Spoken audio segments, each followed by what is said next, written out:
Assalamualaikum warahmatullahi wabarakatuh. Perkenalkan, nama saya Moh Yasir Rahman dari Fakultas Syariah dan Hukum, Program Studi Ilmu Hukum.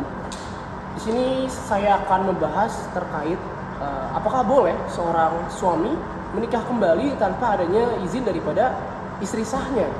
Nah, mari kita bahas dalam video ini. Jadi, jika di Indonesia itu terkait perkawinan atau pernikahan itu nggak bisa asal. Karena apa? Karena menurut Undang-Undang Nomor 1 Tahun 1974 tentang perkawinan, pada dasarnya Indonesia ini menganut asas monogami.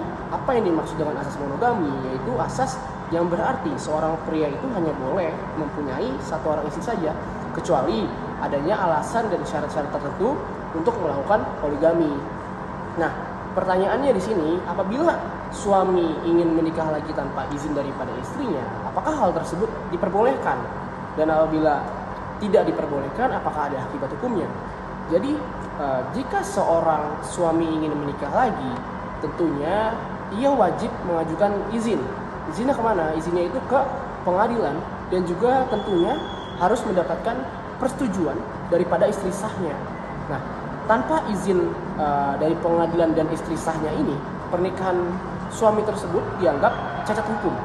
Dan dikarenakan cacat hukum, maka dapat dibatalkan oleh pengadilan terkait.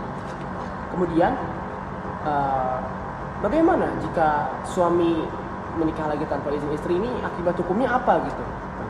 Jika kita berbicara terkait akibat hukum, maka di sini akan membahas terkait Kitab Undang-Undang Hukum Pidana, yang mana di Indonesia ini terkait hal tersebut diatur dalam pasal 279 KUHP, yaitu yang menyatakan bahwa suami yang menikah lagi tanpa izin istri bisa dipidana penjara paling lama 5 tahun. Dan juga jika suami sengaja menyembunyikan status pernikahan sebelumnya, maka ancaman hukumnya itu lebih berat, yaitu berapa? Yaitu 7 tahun.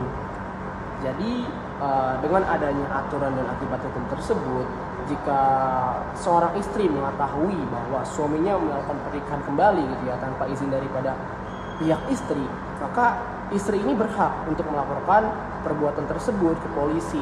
Maka proses hukumnya itu didasarkan oleh dasar hukum yang tadi, yaitu 279 KUHP dan juga pasal 284 KUHP, yang mana mengatur terkait perzinahan jika pernikahan ini yang kedua dilakukan secara siri. Jadi menikah lagi tanpa izin istri itu bukan hanya melanggar etika saja, tapi juga bisa berujung pada akibat hukum pidana. Jadi tentunya hal ini bisa dijadikan sebagai pelajaran bagi masyarakat Indonesia, dan juga dapat memastikan semua proses pernikahan dijalankan sesuai hukuman agar tidak berurusan dengan masalah pidana di kemudian hari. Mungkin sekian dari saya terkait fenomena tersebut. Kurang lebihnya mohon maaf. Wassalamualaikum warahmatullahi wabarakatuh.